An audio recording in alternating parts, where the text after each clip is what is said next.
কুমিল্লায় এক রোগীর ইনজেকশন আরেক রোগীকে দেয়ায় তার মৃত্যু হয়েছে বলে অভিযোগ উঠেছে। শুক্রবার রাতে কুমিল্লা মেডিকেল কলেজ হাসপাতালে এই ঘটনা ঘটে। প্রত্যক্ষদর্শীরা জানায়, পারুল নামের এক নারীকে অন্য আরেক রোগীর ইনজেকশন পুশ করার অভিযোগ ওঠে চিকিৎসকের বিরুদ্ধে।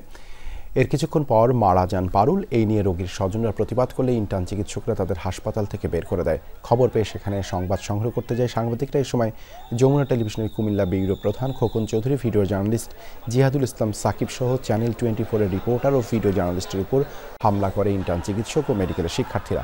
কেড়ে নেয় তাদের সাথে থাকা ক্যামেরা, মোবাইল, মাইক্রোফোন। খবর পেয়ে ঘটনাস্থলে গিয়ে 5 রাউন্ড ফাঁকা গুলি ছুড়ে পরিস্থিতি নিয়ন্ত্রণে আনে সেনাবাহিনী ও পুলিশ। পরে আহত সাংবাদিকদের উদ্ধার করে সদর হাসপাতালে ভর্তি করা হয়। এই ঘটনায় অভিযুক্তদের চিহ্নিত করে ব্যবস্থা নেওয়ার আশ্বাস দিয়েছে পুলিশ। এক রোগীর ইনজেকশন অন্য আরেক রোগীকে দেওয়া হয়েছে, তো সেই খবর শুনে আমরা সংবাদ সংগ্রহের জন্য যাই। আচমকা উপরের থেকে মিনিমাম 1-150 পোলাপাইন হব।